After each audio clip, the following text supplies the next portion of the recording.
Et je veux remercier bien sûr Tristan Walter, qui est le grand organisateur de tout cela.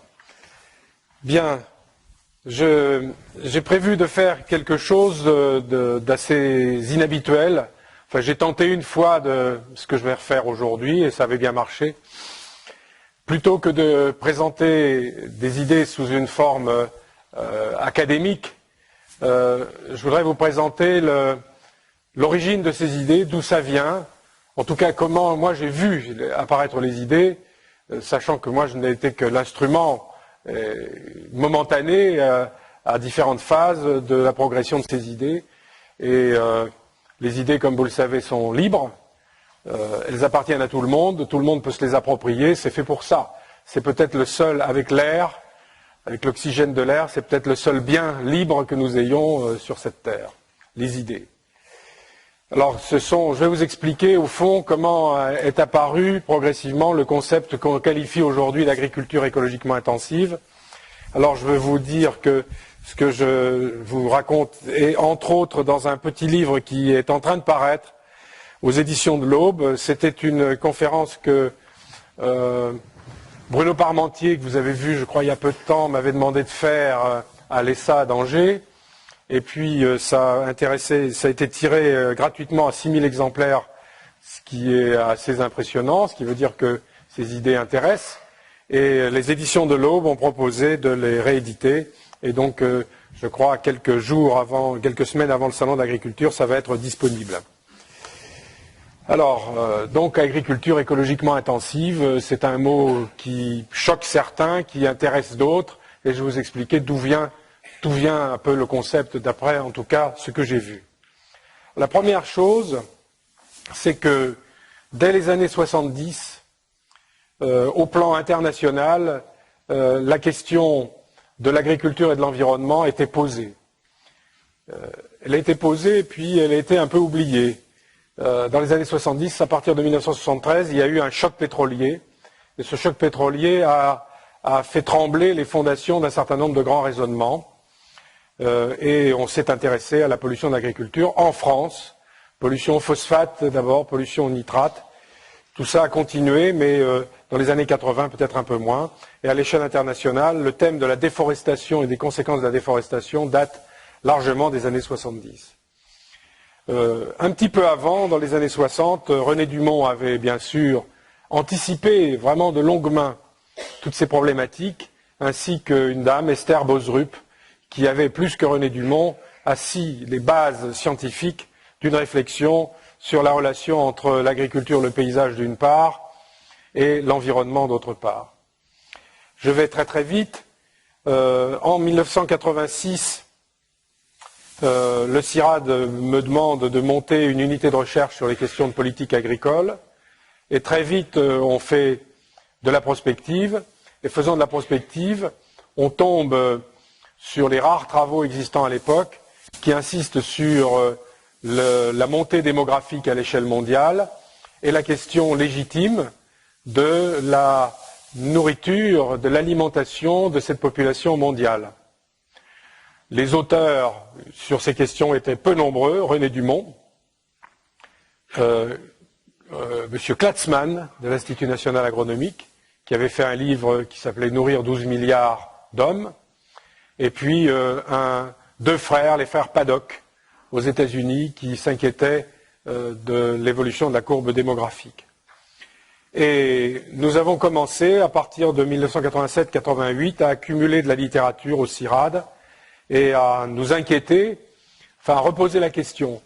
Et c'était pas facile de poser la question parce qu'on était vite taxé de malthusiens, au sens où Malthus, au XVIIIe siècle, période de l'Europe où la courbe démographique atteignait des niveaux inégalés dans l'histoire de l'Europe, période où il n'existait plus beaucoup d'arbres, en simplifiant, en France, d'une part parce qu'il y avait eu l'agriculture et d'autre part parce qu'on avait pris beaucoup de bois pour faire la marine nationale. Et vous savez que Malthus avait dit cette phrase célèbre, au banquet de l'humanité, il n'y a pas de place pour tout le monde, c'est-à-dire que lorsque la population est supérieure à la capacité de production, il y a des famines. Et Malthus, homme du XVIIIe siècle dans l'Europe, ne faisait qu'exprimer la situation tendue de l'alimentation européenne au XVIIIe siècle, et qui n'a trouvé cette situation tendue que de solution que par l'émigration, puisque les Européens sont partis très massivement aux États-Unis, en Australie, en Afrique du Sud, en Algérie, au Maroc, en Tunisie et en d'autres pays encore. Et puis Malthus a été démenti à plusieurs reprises, puisqu'on a trouvé des solutions techniques pour l'accroissement des rendements. Si bien que Malthus a été voué aux gémonies, et qu'être taxé de malthusien, ça fait mal.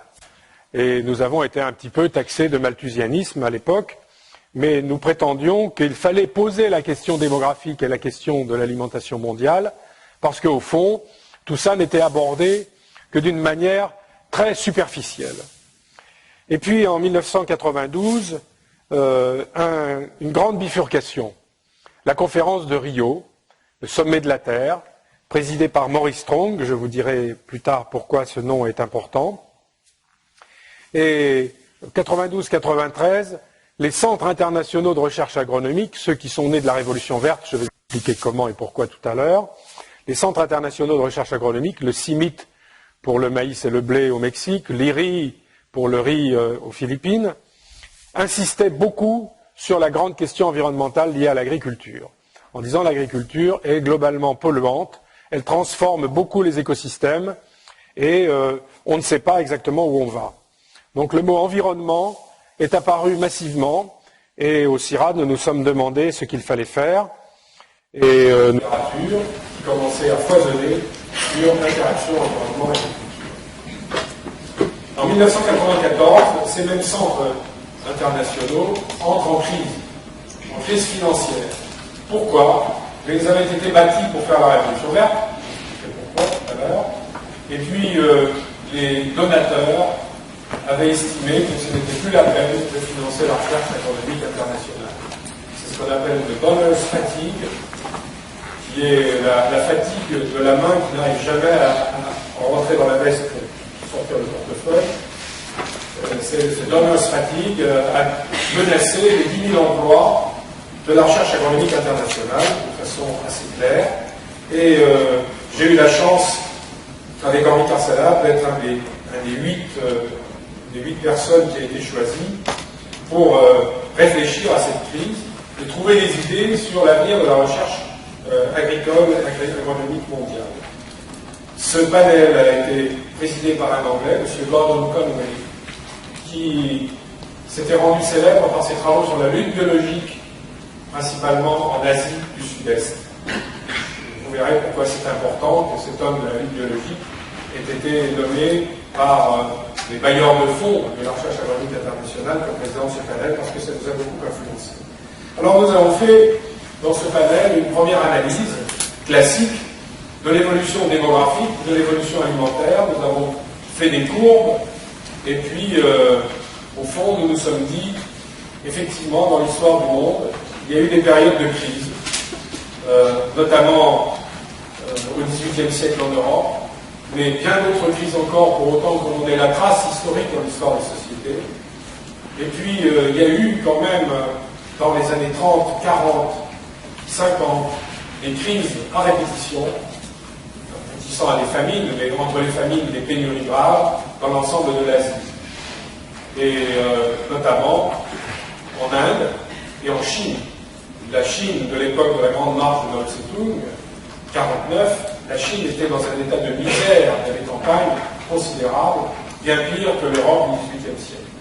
Cette situation, quelques-uns comme moi ont connu leur enfance avec des images de la faim sur les boutiques françaises où on ne parlait pas de l'Afrique, mais on parlait de l'Asie, et le visage de la faim avait le visage des enfants de l'Inde, quand moi j'étais enfant.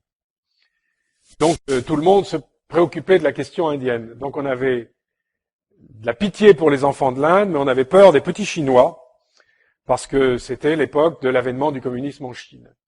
Et tout ça, toutes ces images qui peuvent vous sembler puériles, sont importantes, parce que, en fait, elles exprimaient à l'échelle du grand public une chose, qui était que les grands pays industriels avaient peur que l'Inde tombe comme la Chine dans le communisme, et si nous avions eu la Russie, enfin l'URSS, plus la Chine, plus l'Inde, ça aurait été plus de la moitié du monde qui aurait été communiste, perspective qui n'était pas du tout celle des États-Unis ni celle de l'Europe.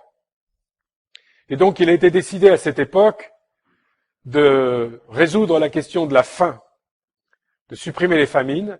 Et qu'est-ce qu'on a fait? On a fait une chose toute simple, on a simplement imité, ce qui s'était passé aux États-Unis à partir des années 20 et des années 30, et ce qui se passait en Europe, massivement dans les années 60, mais qui avait commencé dès la fin de la guerre avec le plan Marshall, c'est-à-dire mettre des variétés de semences améliorées, à haut rendement, mettre de l'engrais, faire en sorte qu'il y ait un bon lit de semences pour un bon enracinement. Pour un bon lit de semences, il fallait d'abord un bon labour, donc une préparation du sol idéale. Beaucoup d'agronomes ont travaillé sur ce concept. Et puis, bien sûr, protéger la plante contre tous les risques d'attaque phytosanitaires ou de ravageurs de façon plus générale. Et puis, éventuellement, irriguer si c'était nécessaire, de sophistication en sophistication, l'agriculture conventionnelle que nous connaissons bien aujourd'hui. Avec, bien sûr, de la motorisation forte et l'utilisation importante d'énergie, le pétrole. Par ailleurs, ce modèle s'est imposé massivement avec une politique agricole forte, très forte, d'appui, dont le modèle est le plan Marshall, avec moult subventions, une sécurité pour vendre son grain, avec des prix prédéterminés, et toute cette sécurité a permis l'investissement et tous les ans d'acheter des semences, d'améliorer les conditions d'exploitation, et ce modèle est le modèle qui a ensuite été celui de la politique agricole commune. Eh bien, en Inde, c'est ce que les États-Unis ont décidé de faire, notamment les grandes fondations américaines, la Ford et la Rockefeller. On a pris du blé nord-américain, on l'a cultivé au Mexique. Un généticien a été choisi pour faire ça, Norman Borlaug. Il aura le prix Nobel de la paix. Il est mort il y a quelques semaines, à l'âge de presque 100 ans. Et puis, eh bien, en Inde, on a mis des variétés de blé, des variétés de riz, de l'irrigation, de l'engrais, du phytosanitaire, un travail du sol qui n'était pas le même type de labour, parce que dans la rizière, c'est pas un labour exactement, mais enfin c'est une préparation fine de l'équivalent d'un lit de semences, en fait un lit de repiquage. Et puis une politique agricole boosting, fortement incitative. Et ça a commencé en 1966. 4 ans après, il y avait déjà des dizaines de milliers d'hectares avec cette technologie. Et l'Inde s'est sortie en moins d'une décennie du spectre de la faim. Ça a donc été un grand succès et le directeur de l'USAID à l'époque a dit, en référence à la révolution socialiste, eh bien, nous avons inventé une autre révolution qui est la révolution verte, celle de l'agriculture. Et ensuite, on a créé des grands instituts internationaux, celui du blé, celui du riz, celui de la pomme de terre, celui de l'élevage, etc. Il y a eu 17 centres internationaux, 10 000 personnes, qui ont diffusé dans le monde entier l'agriculture moderne et intensive, j'y reviendrai, que nous connaissons. Ça a permis d'épargner des forêts. Nous avons calculé que si nous avions conservé dans les pays en développement les techniques antérieures, sans changement, eh bien, il n'y aurait plus de forêts dans le monde parce qu'on aurait étendu les surfaces au lieu d'accroître les rendements. Donc cette révolution verte a été salutaire globalement. Mais elle a entraîné un certain nombre de difficultés auxquelles je reviendrai dans l'exposé. Alors, nous sommes en 1994, crise de ce système qui avait été un immense succès. Et puis, Gordon Conway, avec lui, nous faisons les courbes et nous nous disons, après tout, c'est vrai que la révolution verte est un succès, mais il y a des problèmes environnementaux. Ces problèmes environnementaux vont tôt ou tard coûter très cher et peuvent très bien aussi limiter les rendements. Donc, nous avons là la justification pour rebondir dans la recherche agronomique. Et à l'époque, nous disons, il faut le problème de la faim dans le monde n'est pas résolu. Il faut qu'en 2050, moment où la courbe démographique atteindra son plafond, il faut que nous soyons sûrs que l'agriculture ait répondu à l'appel, qu'elle ait produit suffisamment. Deuxièmement, nous constatons que, à l'échelle de la planète, L'essentiel des agriculteurs sont des gens pauvres. Il y a à peu près 40% de la population mondiale qui vit de l'agriculture. Ça fait à peu près, mettons, de l'ordre de 4 milliards, de 3 milliards de personnes à l'époque où nous travaillons. Il y a 20 millions d'exploitations agricoles avec des grands tracteurs, que ce soit l'agriculture familiale ou de la très grande agriculture, comme aux États-Unis, en Australie, en Argentine, au Brésil. Mais l'essentiel des agriculteurs sont des pauvres. Tellement pauvres d'ailleurs que 600 millions d'entre eux n'arrivent pas à avoir une alimentation suffisante avec leur propre travail agricole. Et puis, à peu près 2 milliards 9 qui vivent dans une production agricole manuelle, familiale, où ils alimentent leur famille et ils exportent un petit peu sur le marché local un petit excédent. Donc le problème nous semble très grave, et si bien que le problème agricole nous semble être autant un problème de technologie qu'un problème de pauvreté. Et puis nous constatons que dans toutes les régions où il y a eu révolution verte, il y a des excès d'utilisation d'eau, des nappes phréatiques qui baissent. Dans la vallée du Gange, en moyenne, à cette époque-là, on a calculé qu'elle avait baissé de 60 mètres, ce qui est beaucoup plus que la baisse de la mer d'Aral. Donc c'est un énorme problème écologique qui dure toujours, mais on ne le voit pas, c'est sous le sol. Tout ce qu'on sait, c'est qu'il faut creuser des puits plus profonds pour irriguer. On constate que, à force d'irriguer avec des eaux salées dans un régime tropical, ça fait du sel qui s'accumule en surface, des croûtes de sel qui stérilisent les sols. On s'aperçoit qu'on utilise beaucoup trop d'engrais, et donc on a des pollutions aux nitrates et aux phosphates. Et donc on se dit qu'il faut réduire la question environnementale. Et en 1994, on écrit un texte qui s'appelle « Pour une révolution doublement verte », verte comme la première révolution verte, et doublement verte pour intégrer l'écologie. Et nous proposons l'équation suivante. Il faut continuer à accroître les rendements. Il faut le faire d'une façon différente de l'agriculture conventionnelle. Il faut le faire avec des faibles coûts, parce que l'essentiel de l'agriculture, c'est une agriculture de gens pauvres. Il faut le faire dans beaucoup d'endroits, dans une grande diversité de situations. J'insiste là-dessus parce que le modèle Révolution verte était un modèle un peu rouleau compresseur, un peu la même technologie partout. Tandis que là, nous nous sommes dit qu'il fallait épouser les situations locales. Et puis, il fallait que ça soit, comme on dit en anglais, environment friendly, c'est-à-dire respectant l'environnement. Et ce terme révolution doublement verte, nous avons essayé d'en assurer la promotion. Darbley Green Revolution. Gordon Conway a fait un livre qui était un succès en langue anglaise. Nous avons en 1995 fait un séminaire sous la protection du président du Sénat, qui était en même temps celui qui avait constitué le Futuroscope, René Monoury. Il avait une fondation prospective, ça lui avait plu. Donc, il a donc financé le premier congrès international qui s'est tenu au Futuroscope sur ce concept qui, à l'époque, intéressait beaucoup de monde. Ce que je voudrais dire, c'est que nous avons été marqués dans le panel Conway par un fait très grave. C'est que quand nous avons examiné dans les régions où la révolution verte avait commencé, en Inde, aux Philippines, dans certaines régions chinoises, nous avons vu que la courbe des rendements montait continuellement, en la lissant, bien sûr, parce que c'est une courbe un petit peu, pas chaotique, mais erratique. Et puis, à partir de 1990, une cassure, nous avons vu que les rendements fléchissaient ou au moins plafonnaient. Nous étions en 1994, de 90 à 94, vous admettrez que c'est un peu court statistiquement pour conclure. Et puis, mais ça nous avait impressionnés. Et on s'était dit, est-ce que c'est la question environnementale qui limiterait les rendements? Et on s'est dit, non, sans doute pas. Et nous avons trouvé la réponse. La réponse était dans ce qu'on a appelé la fin des politiques agricoles classiques, type plan Marshall, et le début des politiques agricoles dites d'ajustement structurel. Alors qu'est-ce que c'est? Ben, vous savez que pratiquement depuis les indépendances, c'est-à-dire 1960, indépendance africaine, asiatique, etc., les pays en développement avaient voulu constituer ce qu'on appelle un État moderne, mimétique aux formes d'organisation des sociétés des pays industriels.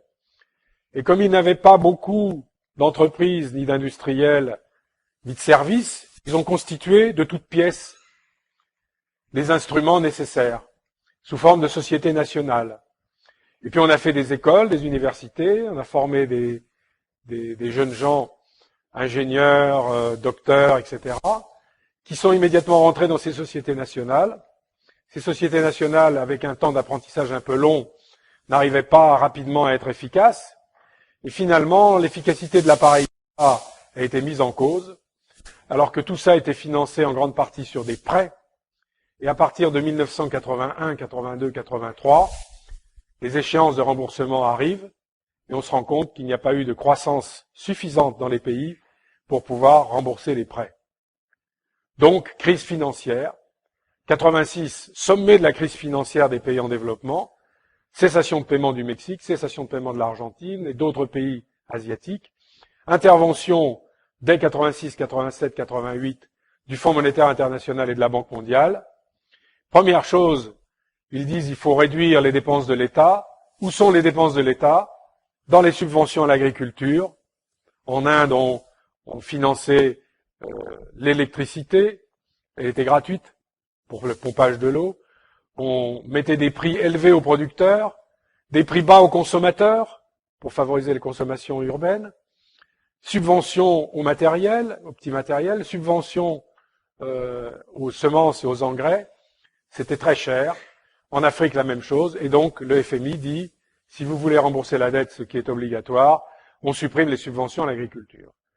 Et très vite en Inde, dans les régions de révolution verte, là où les subventions assuraient un bon confort économique aux exploitations, du jour au lendemain, on passe dans l'inconfort économique et on met donc moins d'engrais, moins de phytosanitaires, on utilise moins de semences améliorées et les rendements plafonnent. Donc, un premier papier de la FAO nous donne cette explication dès 1995. Et pour nous, c'est un coup de tonnerre, parce que nous nous disons, si dans ce qui se passe dans ces quelques régions du début de la Révolution verte, si ça s'étend à l'échelle du monde, autrement dit, si on a d'une part la courbe démographique qui continue à monter jusqu'à 2050, et que la courbe des rendements, elle, est stable, bien, tôt ou tard, on va retourner dans une situation de pénurie et de famine. Et nous nous sommes dit ça en 1995-96, et je m'en veux terriblement de ne pas avoir continué le raisonnement, parce que, en fait, le raisonnement est simple. Si dans les régions de début de Révolution verte, il y a plafonnement des rendements, au fur et à mesure, le plafonnement va s'imposer. Mais enfin, il y a une inertie. Donc la courbe des rendements va continuer à s'accroître à l'échelle de la planète, puis elle va fléchir progressivement. Donc c'est de façon décalée dans le temps qu'on devrait voir arriver les pénuries. Et l'indicateur qu'il aurait fallu suivre, c'était l'indicateur du stock mondial de céréales. Et pendant une quinzaine d'années, la FAO a dit le stock mondial des céréales diminue.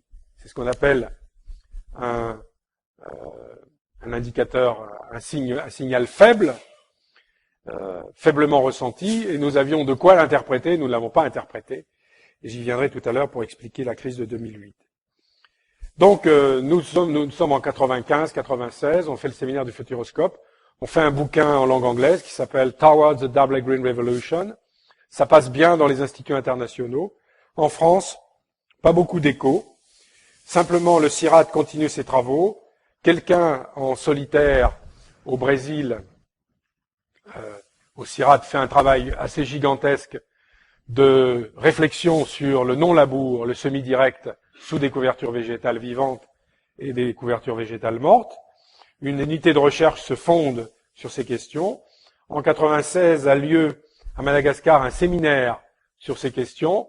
Donc, fort heureusement, au sein du CIRAD, les choses sont reprises par des agronomes, mais sur un thème très spécifique. En 1998, le système international de recherche est sauvé. L'argent est venu, donc le thème Révolution doublement verte a convaincu, mais le système international dit il faut quand même évaluer tout ça. J'ai la chance à nouveau d'être dans le panel d'évaluation et c'est Maurice Strong, l'homme de Rio, l'homme qui avait fait la conférence de Rio, qui est le président de ce panel. J'ai eu une immense chance de travailler avec cet homme qui avait une vision à la René Dumont, pas du tout dans le même style d'homme, c'était un ancien ambassadeur du Canada, c'était un homme richissime et qui donnait en permanence sa fortune à des opérations destinées à faire sortir des pans entiers de la société de la pauvreté. Et il était conseiller du président de la Banque mondiale et conseiller du secrétaire général des Nations Unies. Et donc, on a repris toute cette question, travaillé, et il a été fortement convaincu. Et donc, le système des centres internationaux s'est convaincu un petit peu plus, mais sans véritablement entrer dans la logique révolution doublement verte, sauf un institut, l'Institut d'agroforesterie, qui se situe en Afrique.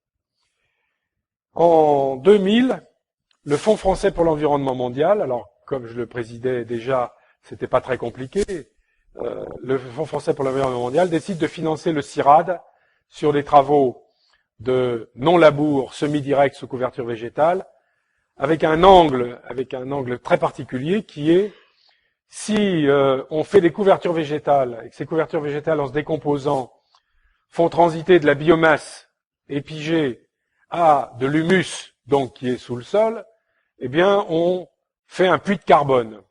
Si on fait un puits de carbone, et si on met en place un projet de recherche pour mesurer la performance de ce puits de carbone, peut-être que l'agriculture pourra concourir durablement à la séquestration du carbone dans les sols. Donc le projet commence, je considère que c'est une grande date. À la suite de ça, je me retrouve en position de directeur scientifique du CIRAD.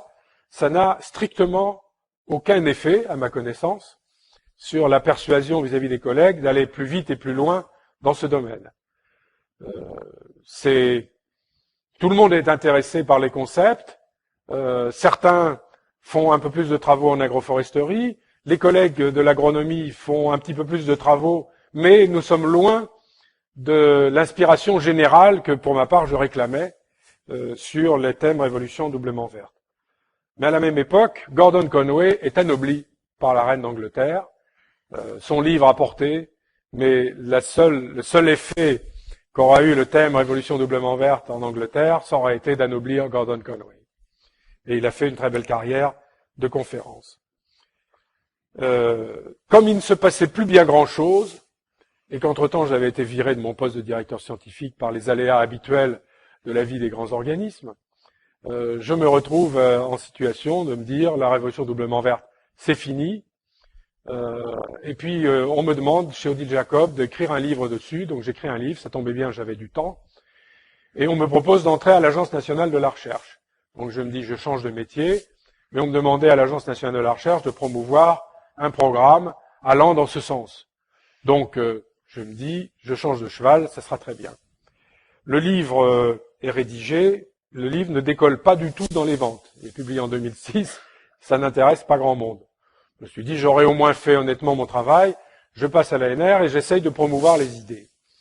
C'était d'autant plus facile que Bernard Hubert, Bernard Chevassiot-Louis, Jean Boiffin avaient persuadé la présidente de l'INRA, directrice générale de l'INRA à l'époque, Marion Guilloux, et un certain nombre de directeurs généraux d'organismes, de monter un programme qui s'appelait Agriculture et Développement Durable. Programme que, immédiatement arrivé à l'ANR, je me suis fait un devoir de financer très largement. C'est-à-dire qu'ils avaient réussi à mettre quelques centaines de milliers d'euros, et on a mis tout de suite 5 à 6 millions d'euros de plus. Donc ça a été un moment fort d'accélération du processus. Et puis petit à petit, on a commencé à me demander des conférences, et notamment dans le monde agricole, directement dans le monde agricole, à partir de 2006-2007. Et 2007, une bifurcation encore, le Grenelle de l'environnement. Je me retrouve du côté des scientifiques, dans un groupe de travail agricole, puis dans le groupe OGM. Alors il y avait donc des représentants du monde agricole, des représentants du patronat, des représentants des organisations non gouvernementales, toute tendance étant là, et puis de personnel enseignant et du personnel chercheur sous la présidence de 2 sénateurs. Les invectives ont volé, bien sûr. Ça a été la seule règle que nous suppliait de conserver les deux sénateurs qui présidaient, Madame Blandin et Monsieur Legrand. était de rester autour de la table.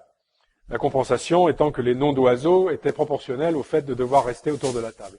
Parce que celui qui quittait la table, au fond, déclarait qu'il était contre l'esprit du Grenelle, c'est-à-dire un esprit de certaine façon de conciliation, de recherche d'accord, fondamentalement. Et assez rapidement, on a constaté que le thème d'une agriculture qui soit performante et qui respecte l'environnement était un thème qui s'imposait à tout le monde. On parlait pas de révolution doublement verte, et moi je ne tenais pas du tout à ce qu'on utilise ce terme, bien. Mais on sentait qu'il se passait quelque chose dans une enceinte nouvelle, d'une certaine façon un peu sacrée, parce qu'un Grenelle, ça n'est rien de moins qu'une sorte de démocratie délibérative. C'est mettre le débat au-dessus des partis pris, avec la volonté de dépasser les points de vue des uns et des autres. Alors c'est horriblement difficile. On se lève, on se rassoit, on se lève, on se rassoit, on est rouge de colère, etc. Mais on progresse. Et finalement, il y a des petits éclairs dans les regards des uns et des autres qui montrent que tout le monde a envie de ne pas échouer. De ce point de vue, le ministre Borloo a compris qu'il se passait quelque chose et nous nous sommes retrouvés un petit nombre, Marion par exemple, plus les dirigeants du ministère de l'Agriculture, dans son bureau et à chercher un mot. Donc moi j'ai pas proposé révolution doublement verte parce que je savais que ça n'avait pas d'écho en France, la révolution verte n'étant pas un concept très très connu. Alors on a proposé d'abord agriculture à haute qualité environnementale. Ça n'a pas beaucoup plu du côté du ministère de l'Agriculture parce que ça apparaissait comme une provocation vis-à-vis du monde agricole, considéré comme polluant. Et à haute qualité environnementale, c'était un petit peu comme si on lui mettait une gifle. Et puis, la raison principale, c'est que haute qualité environnementale, HQE, est un sigle utilisé dans le domaine du bâtiment et des travaux publics. Et il n'y avait aucune raison d'imiter le bâtiment et les travaux publics du côté de l'agriculture. Donc, et puis, il nous est venu spontanément agriculture écologiquement intensive. Et ça, tout le monde immédiatement a dit oui, c'est ça. Et c'est comme ça que le mot s'est imposé. Alors, explication quand même de ce mot. Tout le monde a compris agriculture intensive mais écologique. C'est-à-dire, on ne change rien, mais on change quand même quelque chose. Donc, vraiment un terme contradictoire. Mais ça a intéressé beaucoup le monde agricole. Parce qu'ils se sont dit, mais après tout, si des chercheurs ont des idées pour que notre agriculture, disons, conventionnelle, donc fortement polluante, intensive, comme on dit, est capable d'épouser l'écologie, si des chercheurs le disent, c'est sans doute qu'il y a des bonnes hypothèses de travail, et réfléchissons-y. Donc ce terme contradictoire, qu'en termes de grammaire on appelle oxymore, ça permet d'apprendre un mot, c'est-à-dire un terme qui en soi est totalement contradictoire, eh bien c'est un terme moteur. Et on constate que dans la science, quand on dit des choses très contradictoires, en apparence contradictoires ou impossibles, le début de la phrase dit une chose, la fin de la phrase dit autre chose, c'est un moteur. C'est comme ça que Kennedy a dit « j'enverrai un homme dans la Lune ». C'est une énorme contradiction quand dans les années 50 on pense à ça. Et la science avance souvent par des défis de cette nature, concilier une agriculture qui doit avoir un fort rendement parce qu'il y en a besoin à l'échelle de la planète, avec l'environnement, ça devenait le programme. Ceci étant, il y a une autre acception du terme que moi j'avais considéré d'abord en premier, parce que quand on fait de l'économie, quand on dit intensif en quelque chose, ça veut dire quelque chose de précis. Une agriculture que nous connaissons dans nos pays est une agriculture intensive en engrais, c'est-à-dire qu'il faut beaucoup d'engrais pour produire une certaine quantité de grains. Elle est intensive en énergie parce qu'on dépense beaucoup de pétrole pour produire une quantité de grains. L'agriculture de l'Inde est intensive en main-d'œuvre, mais peu en énergie, parce qu'il faut beaucoup de main-d'œuvre pour produire une quantité importante de grains. Et donc, une agriculture intensive en écologie, ça c'est une agriculture qui utilise beaucoup de raisonnement écologique, de principes écologiques et de fonctionnement des écosystèmes, pour produire une quantité importante de grains. Et donc nous sommes partis sur ce raisonnement, intensivité en écologie, plutôt que intensivité en énergie, intensivité en chimie. Et puis très vite nous avons dit, au fond, une agriculture qui serait totalement intensive en écologie, ça serait l'agriculture biologique. Mais nous avions fait un certain nombre de travaux montrant qu'à l'échelle de la planète, l'agriculture biologique, si elle pouvait occuper plus que dignement, je dirais nécessairement, absolument nécessairement, un certain nombre de créneaux pour tout ce qui est l'alimentation en cru, fruits et légumes, pour tout ce qui est au contraire les grains, elle n'arrivait pas à avoir les niveaux de performance suffisants. Ça évolue. Mais à l'époque, lorsque nous avons considéré ça, on a dit, il faut inventer un concept qui aille vers l'agriculture biologique, qui prenne ce qu'il y a de meilleur dans l'agriculture biologique, mais qui ne se prive pas des thèmes de l'agriculture conventionnelle pour autant que ça soit nécessaire d'obtenir les rendements dont on a besoin. Donc l'idée devenait à ce moment-là de concilier les deux, mais pas concilier les deux en disant je fais de 95% en conventionnel et je mets un petit peu de vert de biologie. Non, c'est donner un sens vers l'écologie et n'utiliser les techniques conventionnelles que dans la mesure où elles sont cohérentes avec l'écologie et rendues nécessaires par la situation. Par exemple, quand en Indonésie, on utilise la lutte biologique pour lutter contre les insectes et les maladies du riz, eh bien, comme ça s'est produit une année au Vietnam, si la lutte biologique ne suffit pas, on est bien content, par exception, d'utiliser les insecticides correspondants pour sauver une récolte et pour éviter une famine. Donc le raisonnement se fait dans ce sens-là. Donc voilà, donc nous nous trouvons en 2007 au Grenelle de l'environnement et s'invente le terme agriculture écologiquement intensive. Par ailleurs, le programme Agriculture Développement Durable de l'ANR, de l'INRA, du CIRAD et quelques autres commence à donner quelques débuts de résultats, mais on sent que la communauté scientifique, les chercheurs, ont du mal à embrayer sur les concepts d'ensemble. Et ça part un peu dans tous les sens, même si c'est d'une extraordinaire richesse. Donc on décide en 2008, on passe l'année 2007 à réfléchir à tout ça, et en 2008 on lance un autre programme qui s'appelle SYSTERA, Système, Territoire, Agriculture, Ressources, etc., qui lui est beaucoup plus précis, beaucoup plus ciblé sur ce concept. Je ne fais pas passer mes idées dans cette affaire. Tout est décidé pratiquement par un comité de pilotage, dont le président est Bernard Chevassiot-Louis, qui est un ardent défenseur de ces idées, inspecteur général de l'agriculture. Et le comité de sélection est présidé par Bernard Hubert qui avait eu l'idée et l'intuition avec Jean Boiffin du programme antérieur Agriculture et Développement Durable. Donc c'est eux qui deviennent progressivement les porteurs de ces idées, et moi je n'ai plus qu'à être le supporteur financier de l'affaire. Le programme SYSTERA existe depuis 2008, il marche très bien. Le fait de faire la promotion de ce programme dans des amphithéâtres, le fait d'en parler dans de nombreux endroits, de faire de nombreuses conférences, a un effet de boule de neige. Et je me trouve invité pratiquement au sein des seins de la FNSEA, là où il y a tous les syndicats constitutifs de la FNSEA, et Jean-Michel Lemétayer me dit « Vous avez 2 heures pour nous convaincre », et il m'ajoute dans l'oreille « J'en doute, mais essayez ».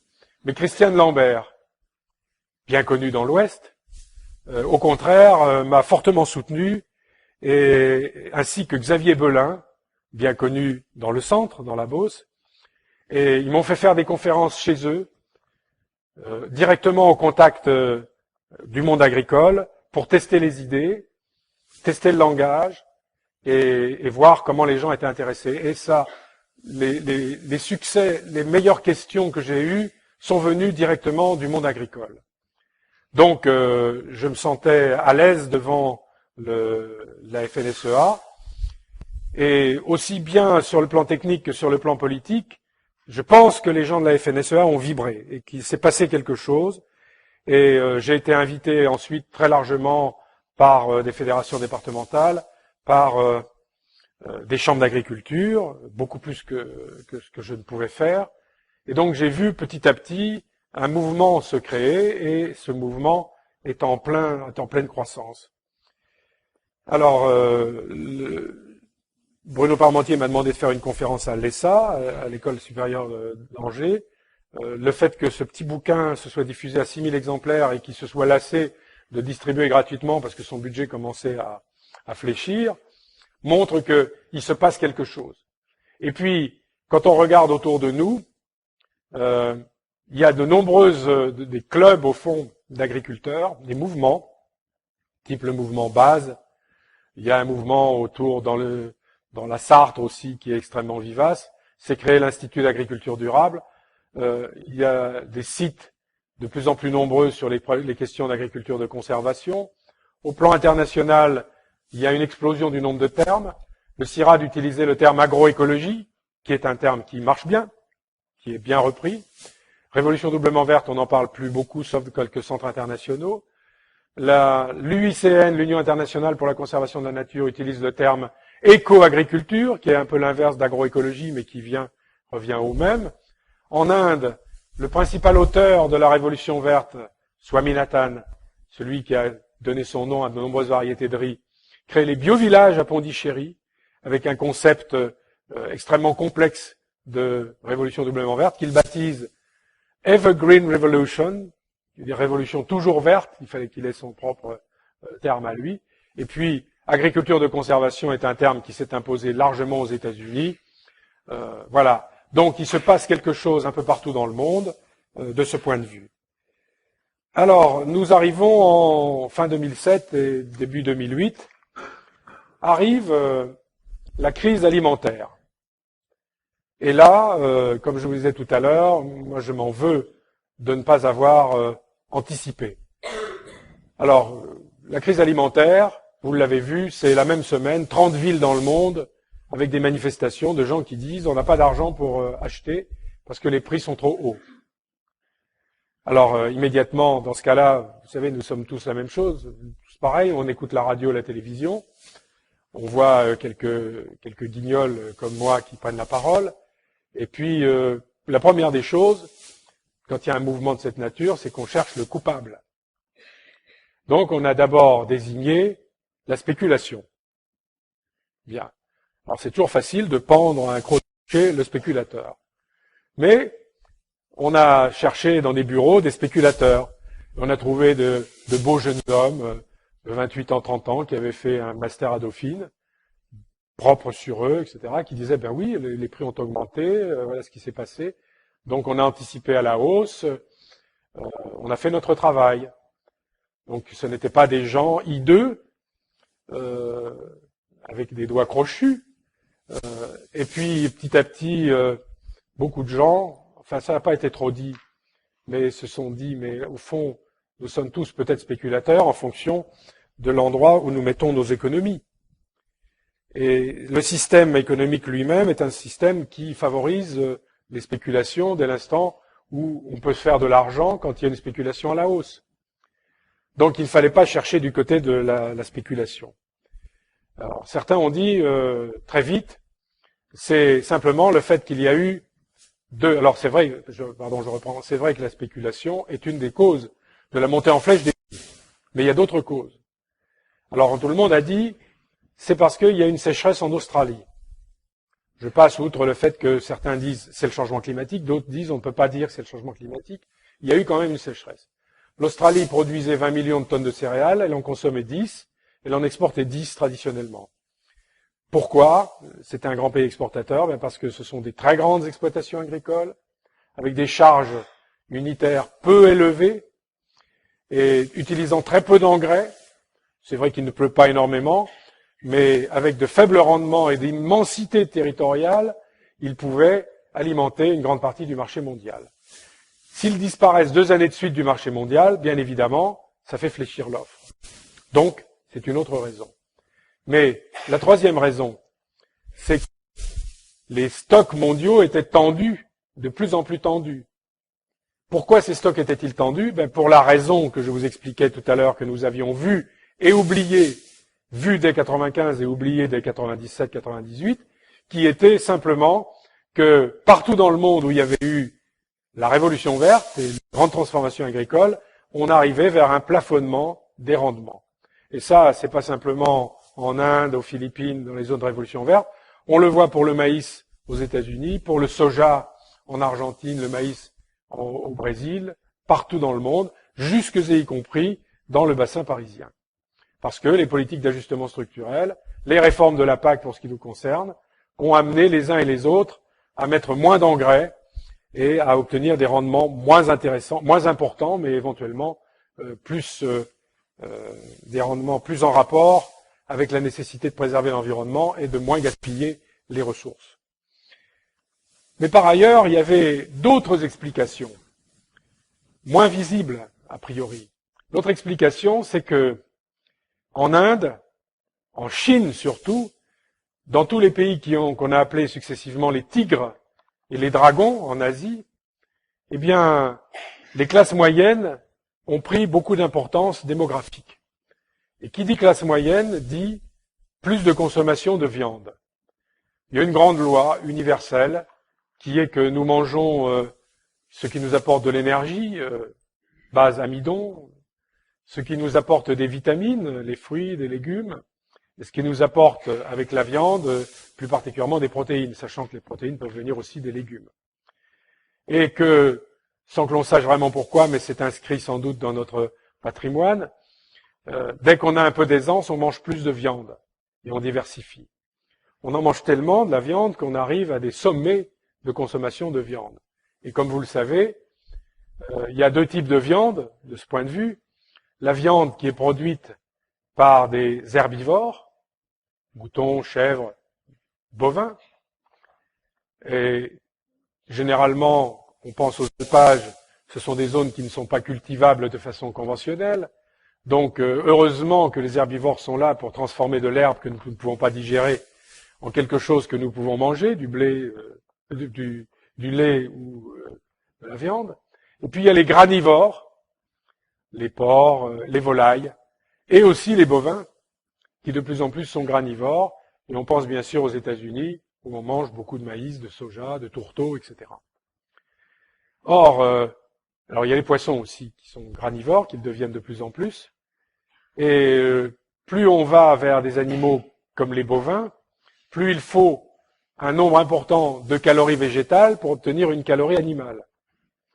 Donc, plus on mange de viande rouge issue de grains, plus on utilise potentiellement de surface terrestre pour de la production végétale. Et à l'échelle de la planète, 40% de la production végétale sert à nourrir des animaux.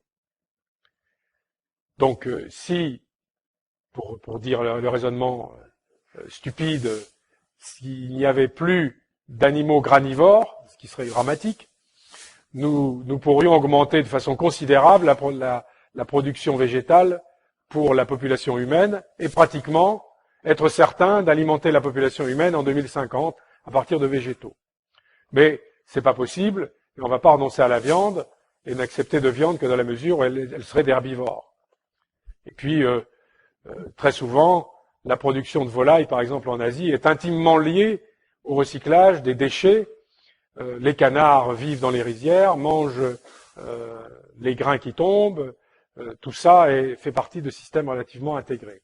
Mais, incontestablement, il y a un problème que René Dumont avait identifié, de concurrence potentielle à l'échelle de la planète entre les animaux qui mangent des grains et les humains dont les grains est la base de l'alimentation.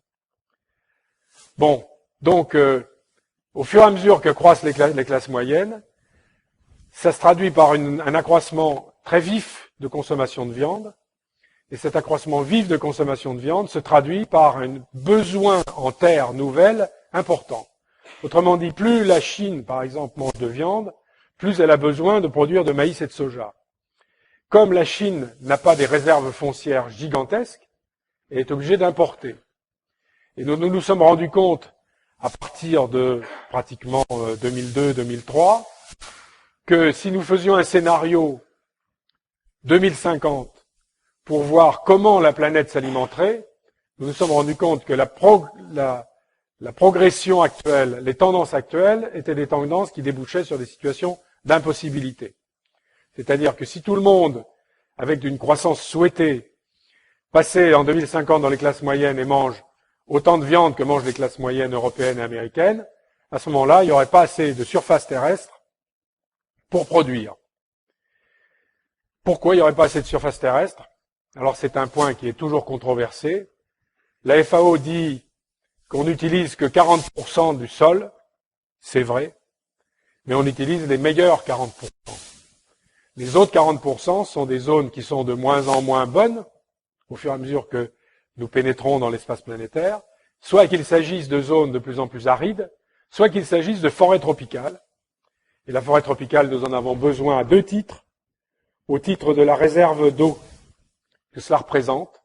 Si nous faisons disparaître la forêt tropicale, nous savanisons, donc nous dégradons progressivement les écosystèmes.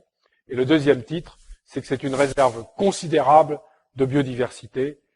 On y reviendra, si vous le voulez, aux questions, parce que c'est un énorme chapitre que d'ouvrir le chapitre de la biodiversité et de son utilité. Donc, pratiquement tout ce qui reste de terre utile, c'est-à-dire l'Amazonie, le bassin du Congo, une grande partie des forêts d'Asie du Sud-Est, en particulier d'Indonésie, si nous considérons que c'est de l'espace libre, eh bien nous allons à une catastrophe écologique. Donc il faut conserver le plus possible de ces forêts.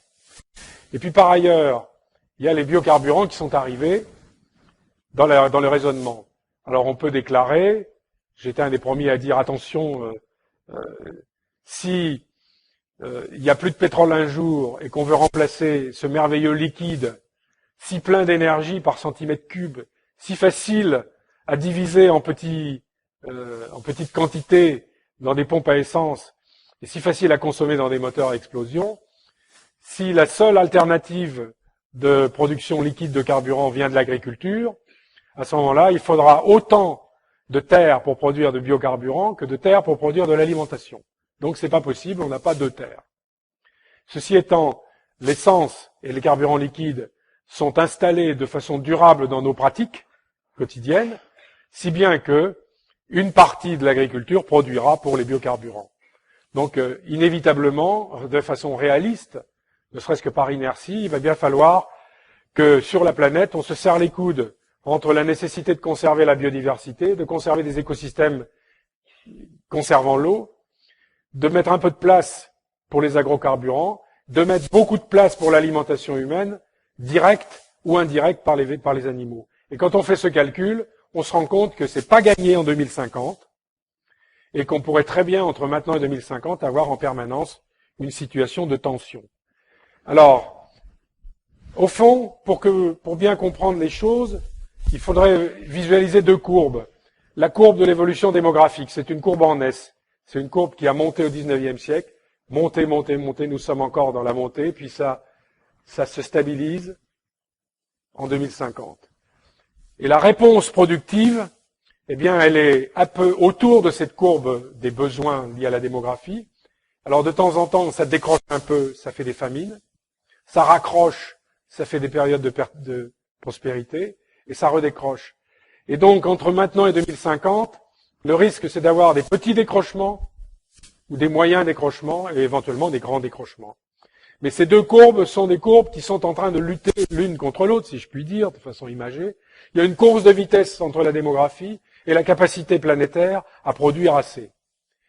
Personnellement, je pense, en ayant fait le calcul, que nous arriverions sans aucune difficulté à produire assez. La difficulté, ça va être dans la course de vitesse. C'est-à-dire qu'il faut être tous les ans au rendez-vous. C'est-à-dire que s'il y a, par exemple, des crises climatiques, comme on a eu 2 années de sécheresse en Australie, à ce moment-là, on a des pénuries. Dieu merci, 2008 a été une récolte abondante à l'échelle de la planète, ce qui fait que nous avons reconstitué massivement un stock et que les prix ont baissé, aux grandes dames des agriculteurs que ça aurait intéressé d'avoir des prix meilleurs. Mais vous voyez qu'on est dans une situation erratique. 2007, début 2008, une crise. 2008-2009, au contraire, une situation d'abondance. Et on risque d'avoir des variations d'importance, d'abondance ou de pénurie. D'autant plus que nous ne savons pas exactement si derrière tout ça, ce ne sont pas les premières manifestations du changement climatique. Bien, alors toutes ces idées-là sont passées très facilement chez M. Barnier. Michel Barnier a été, de ce point de vue, un ministre extrêmement compréhensif. Et il m'a demandé d'intervenir dans des réunions internationales du Parlement, de façon à populariser ses idées. Et vraiment, je lui en sais gré.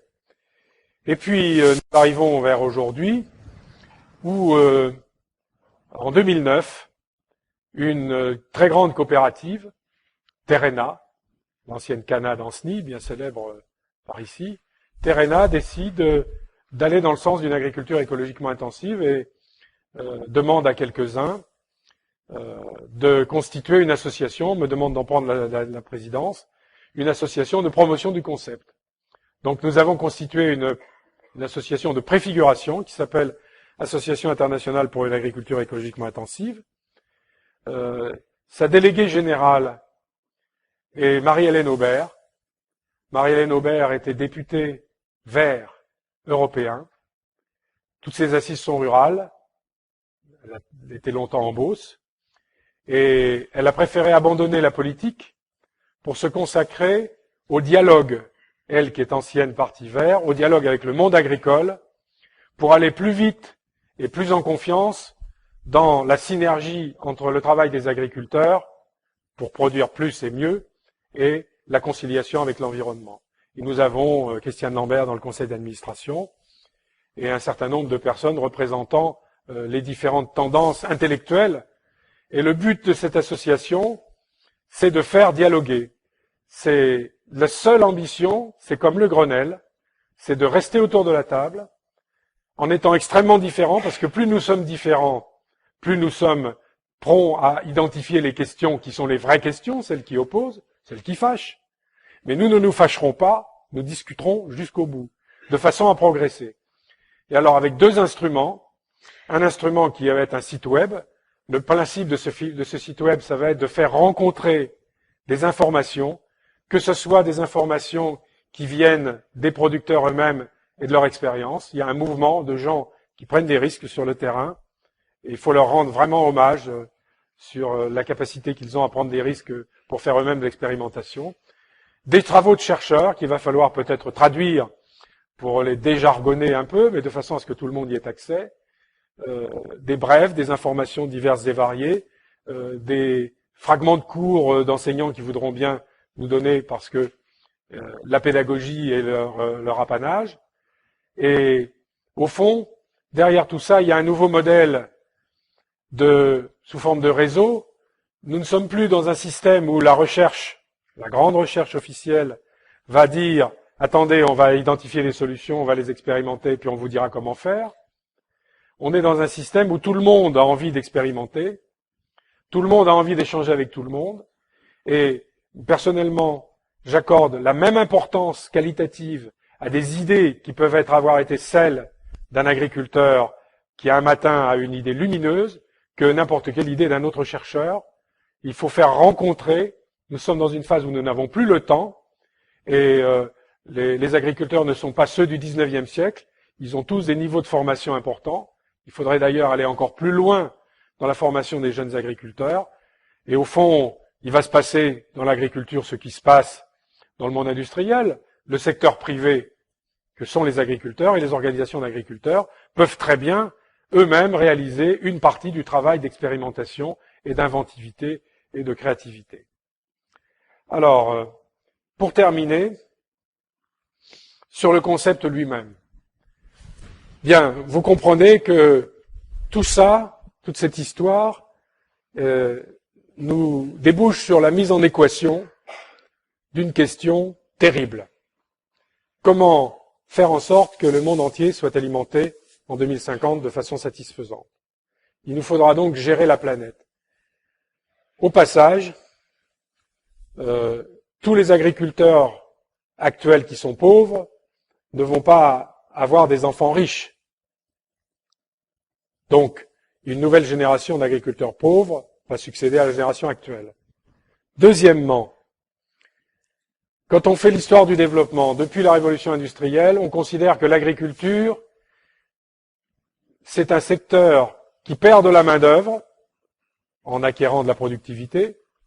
On achète des tracteurs, on a moins de main-d'œuvre, et on passe dans l'industrie, et de l'industrie dans les services. Il n'y a pas si longtemps que c'est arrivé dans notre pays, puisqu'une grande partie de la main-d'œuvre agricole dans les années 60 est passée dans l'industrie, notamment dans une région emblématique, ici même.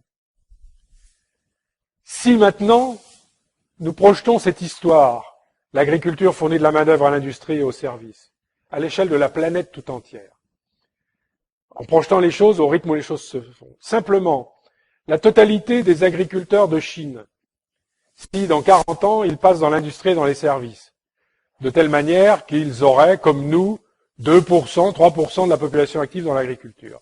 Eh bien, tous ces gens-là auraient entre leurs mains la totalité de l'emploi industriel de la planète. Autrement dit, il y a bien un problème d'emploi au fur et à mesure que s'accroît la productivité, et la règle que je vous énonce, la main-d'œuvre agricole alimente l'économie industrielle et les services, est une règle qui ne va pas pouvoir fonctionner à long terme. Il va y avoir un reflux vers l'agriculture. D'où la nécessité que l'agriculture soit beaucoup de choses à la fois, que ce soit le lieu où on produise de l'alimentation et un certain nombre de choses, notamment des molécules en substitution des molécules produites par le pétrole, notamment des plastiques, j'ai oublié de le dire, mais aussi le lieu où on gère l'essentiel de la planète. Pourquoi ? Pourquoi employer un terme grandiloquent comme les agriculteurs vont gérer la planète ?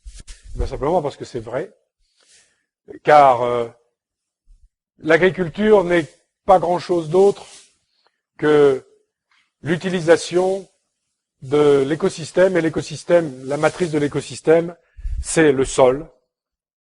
Et le sol, c'est de la roche-mère, c'est un certain nombre d'horizons profonds, et ce sont des horizons superficiels, où il y a l'essentiel de la fertilité. Et cette fertilité, elle est systémique. C'est loin d'être le substrat qu'on a longtemps utilisé pour mettre des engrais dont on attend de faire le rendement. Le sol, c'est quelque chose de vivant. C'est un complexe horriblement compliqué entre de l'humus, de la matière organique donc, et des argiles et des limons. C'est un nombre incroyable de bactéries, c'est des vers de terre, c'est des colamboles, c'est des protozoaires, c'est des quantités d'animaux qui jouent tous un rôle que nous connaissons mal. C'est la raison pour laquelle, par exemple, à l'ANR, nous avons lancé un programme pour les bactéries d'analyse du génome de toutes les microbes d'un sol, et ce sont des dizaines de millions de bactéries par centimètre cube. Donc tout ça, nous allons essayer de le comprendre pour mieux l'utiliser, alors que l'agriculture conventionnelle, à partir du moment où nous avons inventé au XIXe siècle les engrais chimiques, considérait le sol comme substrat et non pas comme biosphère.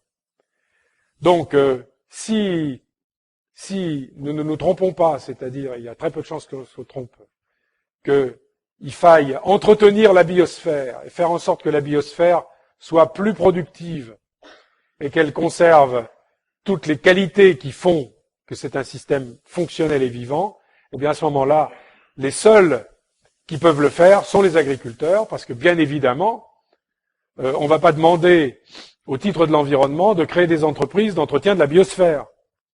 Ce serait ridicule. Donc, inévitablement, pour des raisons urgentes d'écologie, le monde agricole va hériter de cette fonction qui est qu'au nom du reste de la société, ils vont devoir entretenir le fonctionnement de la biosphère. Alors, en 2008, au moment de la crise, au plus fort de la crise, quelle est l'équation qu'on a plantée ? Eh bien, 1, il va falloir alimenter le monde entier.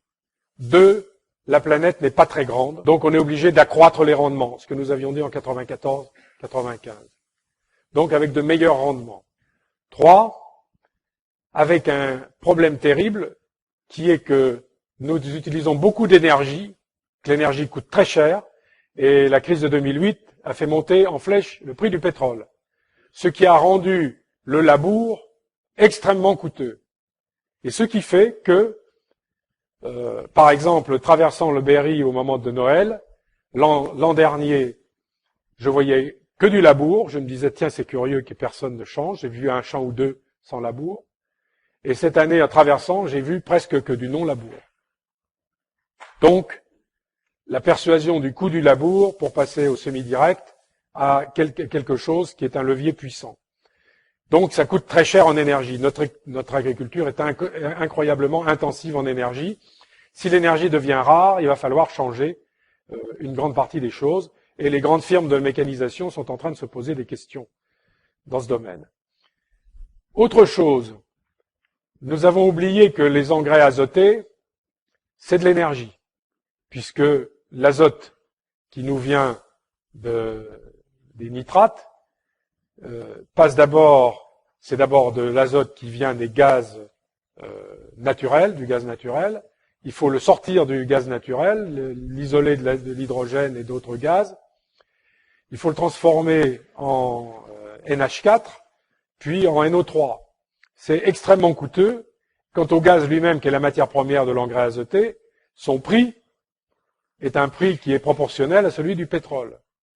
Ce qui veut dire que, et d'ailleurs nous avions vu les prix des engrais monter aussi en flèche au moment de la crise de 2008, ce qui veut dire que non seulement il y a le coût du pétrole, mais il y aura le coût de l'azote.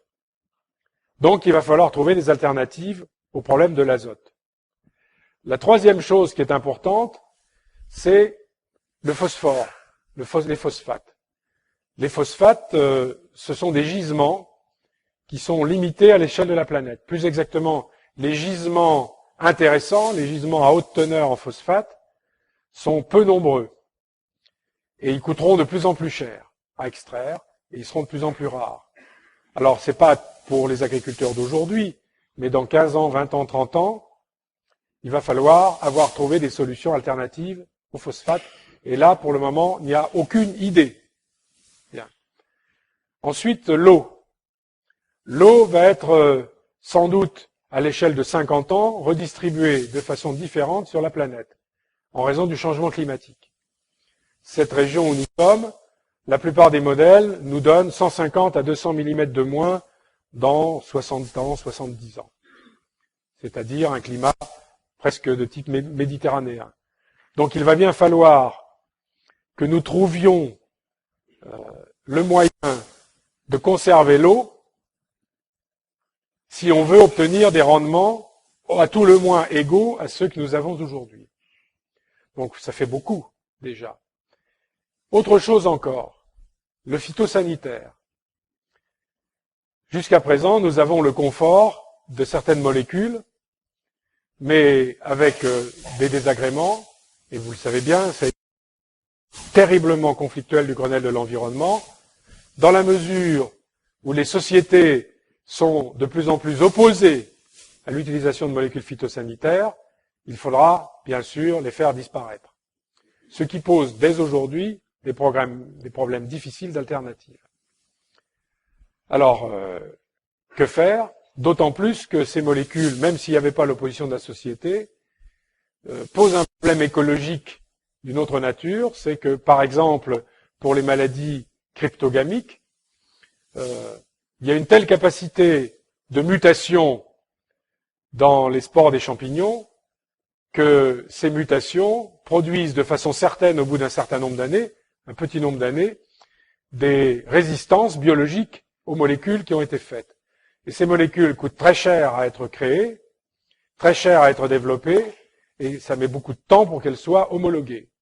Si bien que les grandes firmes du domaine commencent à s'interroger s'il ne vaut pas mieux faire de l'argent sur autre chose que de produire de nouvelles variétés, de nouvelles molécules phytosanitaires.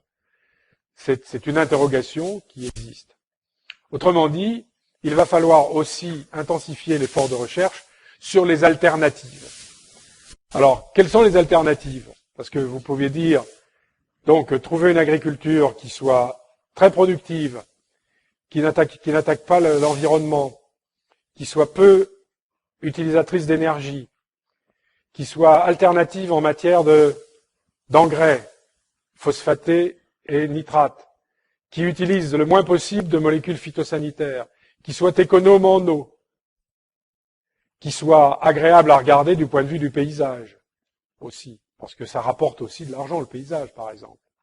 La qualité du paysage est un élément important pour le développement du tourisme et ça a des effets externes sur l'économie. Ça fait beaucoup de choses. Alors, certains disent qu'il y a la solution OGM.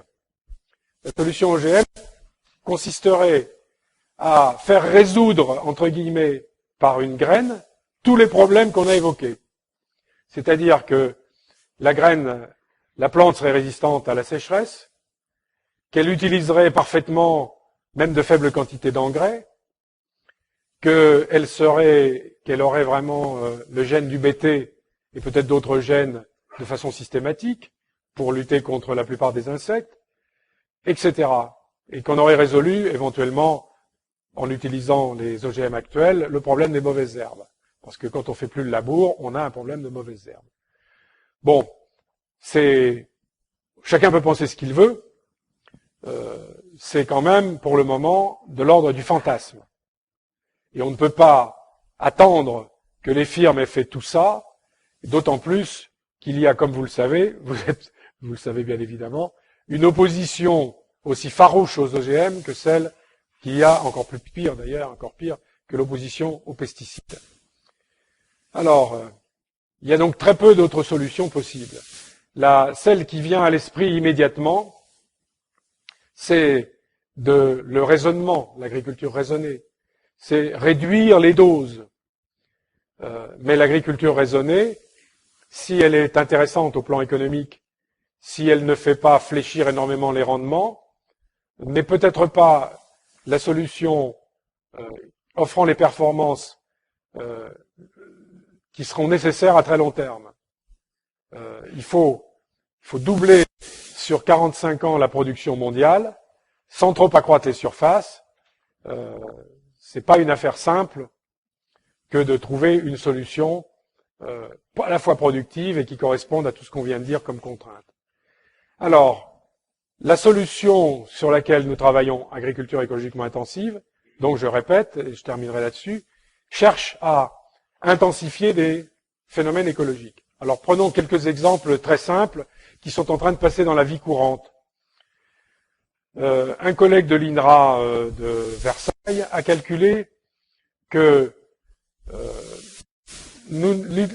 l'agriculture avec labour, c'est-à-dire avec du sol nu pendant une période relativement longue, n'utilise que 45%, 40 à 50%, disons, j'ai plus le chiffre totalement en tête, de la capacité de faire de la photosynthèse, d'utiliser la photosynthèse, la capacité énergétique de la lumière solaire. En revanche, si il y a des cultures en automne, en printemps, une production de biomasse, et que cette biomasse est utilisée ensuite en décomposition pour produire de la matière organique et finalement des minéraux, eh bien, on utilise la totalité, 100% de l'énergie solaire. En plus, dès l'instant que l'on a une couverture végétale, on peut, dans certains cas, retenir l'eau, mieux, éviter les lessivages, éviter les ruissellements et permettre l'infiltration, et donc récupérer de la biomasse. Donc ça, c'est un phénomène écologique qui peut permettre la réaccumulation lente, d'année en année, de matière organique dans le sol et d'un peu de fertilité.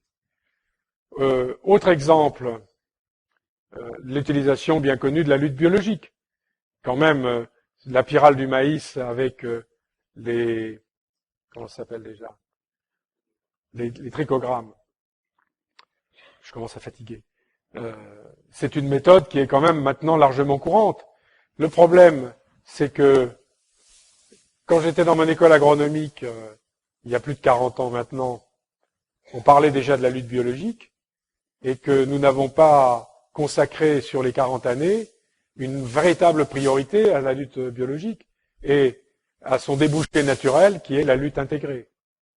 Alors, le programme ANR Sistera et surtout la très bonne volonté d'un bon nombre d'entre vous fait que il y a un renouveau de réflexion.